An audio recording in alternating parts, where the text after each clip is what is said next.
Jerome Kern, the man and the music.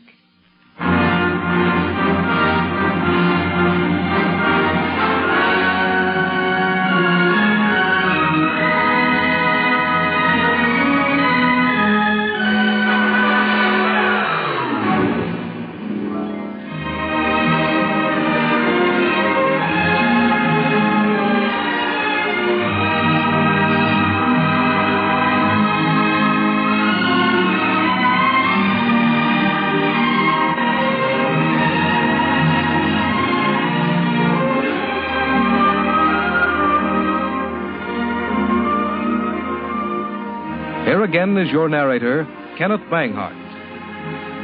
Showboat was first produced in 1927. It was, as we all know, an immediate and sustained hit. Almost every number in the score became familiar to an eager, listening public. But to settle for that is to rob Showboat of its real significance. A significance that has become apparent only with the passage of almost 28 years since that first night curtain went up. For as we can now see, this is the show that lifted the Broadway musical drama out of a deep, well-worn rut and pointed out for the first time a fresh approach that is distinctly American in its origin. The man to sum it up in detail is Dr. Sigmund Spaeth, radio's longtime tune detective and now the editor of Music Journal. Dr. Spaeth. Jerome Kern was certainly the man who influenced our modern musical stage more than anyone else. I think if it hadn't been for Showboat, we never would have had Pal Joey, Oklahoma, South Pacific, The King and I, Kiss Me Kate, Annie Get Your Gun, possibly Guys and Dolls, Pajama Games, shows of that sort. In other words, Jerome Kern was the first man, to my mind, to show how a musical show could be written with integrity, a show that made sense, a show with songs that advanced the action, that had something to do with the plot, that were not merely brought in helter-skelter in a haphazard way on a so-called music cue. Of course, we had that in the old days. We'd have an absurd plot, we'd have a very conventional comedian making some very bad jokes, and from time to time somebody would say, how about so-and-so, and that would be a song cue, and you'd have a song that was totally unrelated to the action or the characters who were singing it. That was true even of Victor Herbert, who wrote beautiful melodies, but when we try to revive his shows today, we find that the plots were of that old European type. Showboat was important not only because Jerome Kern was a pioneer in that field and really an epoch-making composer with a wonderful lyricist in Oscar Hammerstein's second, but they also based that show on a great book by a great writer, Edna Ferber's Showboat. So we had there really a pioneer musical show for the Broadway stage that made it possible for Gershwin and the others to follow along. This, then, is the contribution of Jerome Kern. But what kind of a man was he? What made him tick? I doubt that any one person knows the whole answer, but his closest friends can help close the gap. One of these was his arranger, Robert Russell Bennett. I think I've seen Kern in practically every aspect in the world, and of course it would be silly for me to say I ever understood him, because I didn't. I understood his music, however. He was a very well-educated fellow. He studied and he learned. He wasn't a deep student, but he learned all the things that go into his art, and he knew what they were. Just how profound a feeling he had for the intricacies of profound music, I don't know. I've heard him make music criticisms, some very, very penetrating thoughts he had on symphonic compositions and serious music. And then other times I heard him say things that I just went off in the corner and buried my head. Kern was, then, a man of contradictions, even where music is concerned. But also in his music there is a constant factor. And a man who was in a position to see it clearly is his Showboat collaborator, Oscar Hammerstein. He had a gift for melody, and melody did come easy to him. But the actual structure of a song was hard work, as it is for everybody. I think Jerry's music expressed the America of his time, and still does. One feature of his music was that it never changed in style. He wrote through several trends, the operetta, phase and the jazz phase and the light musical comedy phase, but Jerry's music was his own music, always the same, not repetitive as far as melody was concerned, but as far as style is concerned. He was certainly one of the greatest American composers who ever lived and ever contributed to our catalog of great songs. Just as constancy of style is a clue to the Kern touch, so is another of his attributes. For Jerome Kern was a perfectionist. Nothing ever left his desk that he considered second best in quality. And as he expected perfection in himself, so did he seek it in others. Orchestra conductor Andrei Kostelanets knows that. He was rehearsing one of his productions for a Broadway play, musical play, and he was stopping the singers, the second flute, on the smallest items. And I remember that one of his great collaborators came over to him and said, now, if you stop this performer, the second flutist about that note, no one can hear that. You took time to explain something that only you know. And Jerry said, yes, that is true. You're absolutely right. But by the time I stop 50 times during this act, everybody will know the difference. It will improve. That's Kern, the perfectionist. And you could probably count on your hands the number of times he departed from that standard. And even then, the reason had to be good. Again, Andrei Kostelanets. I have done quite a few of his scores, and I was the first one to play them. And I remember one Sunday afternoon, my soloist was this great singer from the Metropolitan, Rise Stevens. And I thought, a very brilliant first performance of this score. And when we were finished, the phone rang almost instantaneously with my last downbeat. And here was Jerry Kern from Hollywood. And he sounded elated. He was full of the sort of compliments that every conductor likes to hear when a composer tells him, especially the first performance. But then, suddenly his voice dropped about 2 octaves.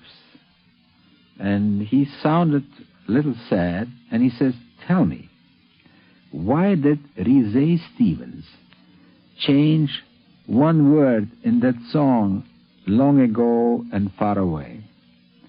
Well, you know, a conductor seldom can hear in a broadcast the actual words that the singers sing because the orchestra is usually quite loud. And the first thing that came to my mind was Miss Stevens' condition at that point, and I simply said, Jerry, you know, she's pregnant. Oh, he says, then it's all right. That seemed to have solved everything. It could just possibly be that there was a sentimental streak in Jerome Kern. Another young lady who has ample reason to think so is the Hollywood and Broadway lyricist Dorothy Fields. Her first contact with Kern, however, began with quaking knees and well-gnawed fingernails. Miss Fields. I wonder if you'd like to hear about the first song I wrote without Jerome Kern. It sounds strange, doesn't it? But actually, I did write it without him. I was doing a picture at RKO. And at the same time, on the lot, they were doing a picture of Roberta, a musicalization taken from the stage play. Of course, they had all the numbers. I was reworking some lyrically and doing a little extra dialogue. And there was one number of Jerome Kern's, one melody. It didn't have a lyric, but they owned the melody, and they wanted to use it because it was very lovely. So Pandro Berman, who produced the picture, called me in one day, and he said, we need something for the fashion show. You've rewritten the fashion show for Freddie Astaire, but we need something for Irene Dunn to sing because we're expecting to put her in a costume that costs about $8,000. And she really should sing something in anything as expensive as that. So he said, I'd like it to be a song that could be used both as something to show off clothes in a fashion show and that could be one of the love songs in the picture. It was a kind of tall order. And he played the melody, which I loved. He said, now, do you suppose you could have this by, like, tomorrow morning? And, of course, that's the way they did things in those days. But I was very much younger and very ambitious and a little frightened at the idea of doing anything written by Mr. Kern, whom I didn't know. And I said, well, does Mr. Kern know that I'm supposed to do this? He said, no, but, well, let's see how it is first. Well, the song was, and the title I luckily got, was Lovely to Look At. And Pandro was excited about it, and Irene Dunn loved it, and they decided to go ahead and produce it. All this time, Jerry Kern was in the East and didn't know very much about what was going on at RKO. But nevertheless, Irene Dunn appeared in this beautiful $8,000 costume, and they built a set, and they did a wonderful orchestration and had a fashion show. And the whole thing was what they called in the can, which meant it had been shot and produced. And then they sent Mr. Kern a record. Well, nobody on the lot at RKO slept for 2 or 3 nights, because you can imagine what would happen if it turned out that Jerry Kern didn't like it. Well, he did like it. He liked it very much.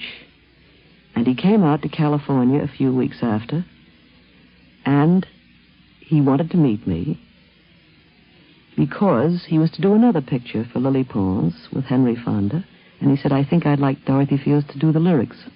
And that was the first time I was presented to Mr. Kern. And when I met him, walked into the room, kind of shaking a bit, he left the piano and came up and kissed me. Well, that was the start of a very wonderful association with Jerome Kern and myself. That was Jerome Kern, lavish with praise and affection if he thought you deserved it, and equally stern if he thought the occasion demanded that. And through it all, both in Hollywood and in New York, he burned his energy at a furious rate every waking hour of the day. At length, the pace began to tell. The outside world didn't know the true story, but Robert Russell Bennett did. Toward the end of his career, he had a terrible sickness. We were working there in Hollywood. I had gone out especially to do the orchestrations, arrange the music of High, Wide, and Handsome. And I had been seeing Jerry Kern every day, and one day his wife called me up and said he wouldn't be in. Said he was not very well.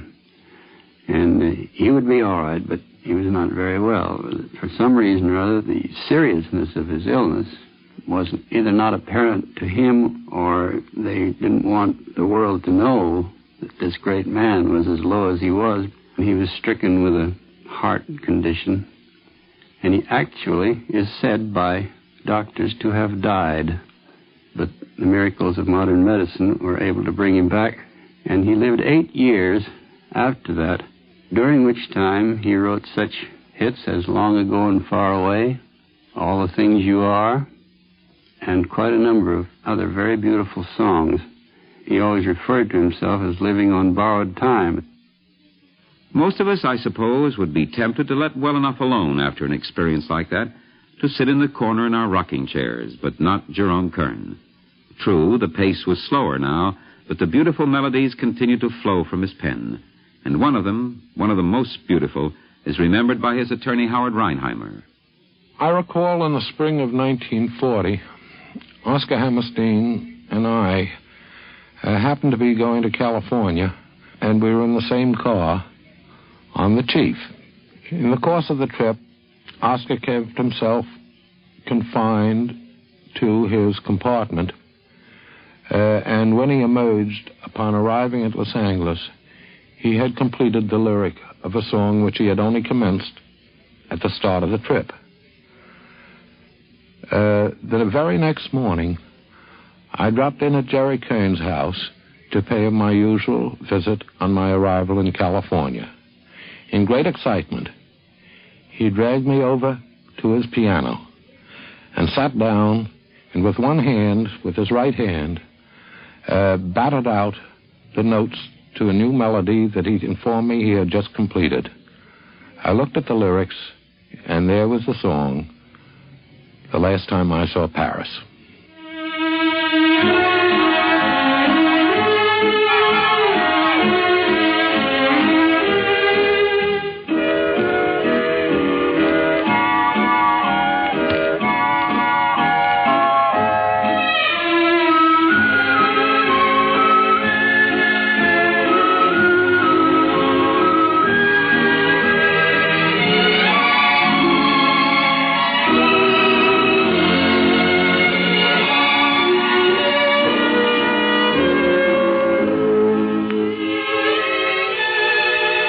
Last Time I Saw Paris, written on borrowed time. Also a part of these later years is a warm picture of Kern the man. Again, Dorothy Fields. I was with him so much, I think from about 1934 until 1938. I was with him constantly. I was part of that family, and they were part of my family. And it wasn't a question of any formality. I would run over in the morning, and Jerry would be out doing something, some bit of business, like going to the farmer's market or looking for an antique. And I'd have coffee with Eva in the breakfast room. And when he'd come in, we'd sit down, start to work, and then he'd think of something else he'd wanted to do, like finding out from the bookie what horses were good in the third race at Santa Anita. So he'd knock off work to do that for a little while, and he loved to play. And every night, I think for 2 years, when the game Monopoly first came out, we used to play every single night. Eva Kern, Jerry Kern, Betty Kern, and Johnny or Dick Green, who were around the house at the time, myself. And we'd play till 2 or 3 in the morning. And there was always a kind of family feeling about my association with the Kerns. It was soon after these happy days that Dorothy Fields moved to New York. The Kerns stayed in Hollywood. And then in 1945, plans were laid to put Showboat back on the New York stage. And for Jerome Kern, there was only one place to be, backstage at the theater, supervising the revival of his finest Broadway show. Once more, Dorothy Fields. Jerry and Eva were coming east. And Oscar and Dick, I think, were going to revive Showboat. And, of course, being such great friends, we had made an appointment to have dinner with Eva and Jerry the night after they arrived, but I was having lunch with Eva the day after they arrived. I called early in the morning. Eva slept late, but Jerry was up, shaving, and as he answered the phone, he said, "All right, you know better than to wake us up at this hour.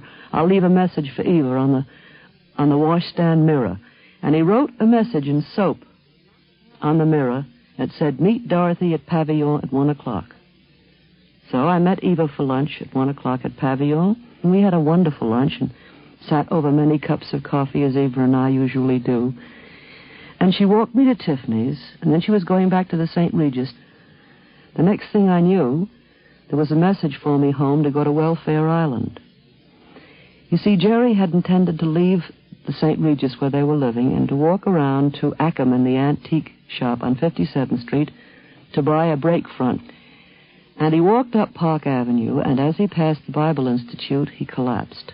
He had no identification, except an ASCAP button. And when the ambulance picked him up, they rushed him over to Welfare Island and called ASCAP.